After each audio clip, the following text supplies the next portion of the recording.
एक बार देवताओं की सभा लगी हुई थी और उस सभा में समस्त देवी देवता पधारे और उसी सभा के द्वार पर एक कागा बैठा हुआ था, जिसे सरल भाषा में कौआ बोलते हैं लोग। सारे देवी देवता आए और उस सभा में पधारे। किसी की नज़र उस काग की ओर नहीं गई। तभी उन देवताओं के सभा में श्री यमराज जी महाराज पधारे हैं और यमराज जी की जब नज़र उस काग पर पड़ी तो वो देख करके उसे मुस्कुरा दिए। अब तो भैया काग बड़ा परेशान हो गया।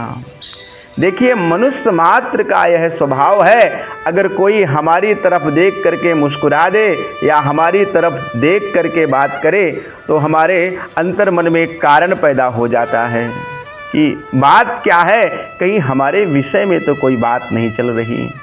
अब तो काग बहुत परेशान है। क्या बात है भाई, सभी देवी देवताएं सभा में चले गए लेकिन किसी ने मेरी तरफ देखा नहीं, केवल यमराज महाराज ही मुझे देख करके मुस्कुराए। अब तो भगवान श्री हरि नारायण आए हैं।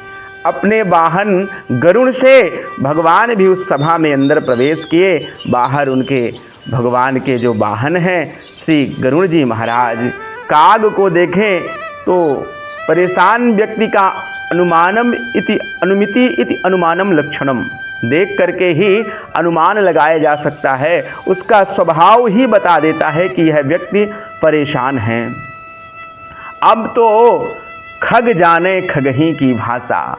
श्री गरुड़ जी महाराज ने काग से पूछा, भाई क्या बात है, आप इतना परेशान क्यों हैं? अब काग ने गरुड़ महाराज से बताया कि क्या बताएं पंछीराज, आज सभा में समस्त देवी देवता आए हैं, किसी ने हमारे तरफ देखा नहीं सिवाय यमराज भगवान के। जब वो आए तो हमारे तरफ देखे ही नहीं अपितु देख करके मुस्कुराए भी। अब तो दोनों में मंत्रणा हुई। गरुड़ महाराज और काग ने मिलकर के मंत्रणा किया कि हम आपको इतनी दूर एक कंदरा है जहाँ सूर्य की प्रकाश भी ठीक से नहीं पहुँच पाती, वहाँ श्री यमराज महाराज जब वापस होंगे तो उनकी दृष्टि कैसे पड़ेगी, हम आपको वहाँ पहुँचा देते हैं। और ये सामर्थ्य भी श्री गरुड़ महाराज में भी है, क्योंकि उनके जैसा वेग किसी पर नहीं है।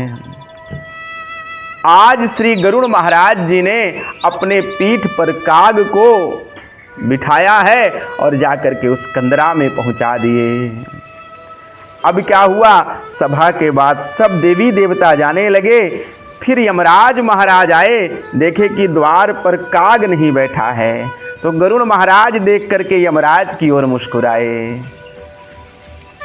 बोले, महाराज आप जिसे देख रहे हैं मैं आपकी दृष्टि से कोसों दूर उसको एक कंदरा में छोड़ आया हूँ।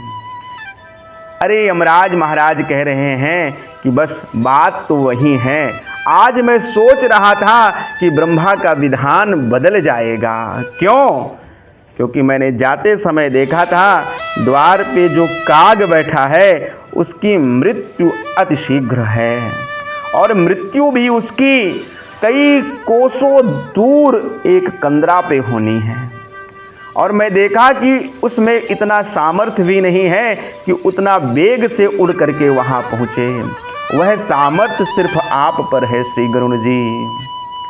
और देखिए, विधि के विधान मेटे नहीं जाते। आज मैं तो संशय में पड़ गया था कि इतना शीघ्र यह काग उड़ करके कैसे जाएगा और भगवान श्री हरि के सन्मुख किसी का प्राण कैसे कोई ले सकता है। लेकिन अवश्य में वो भुक्तव्यम कृतम कर्म शुभाशुभम ना भुंक्ते क्षीयते कर्म जन्म कोटि शतैरपि।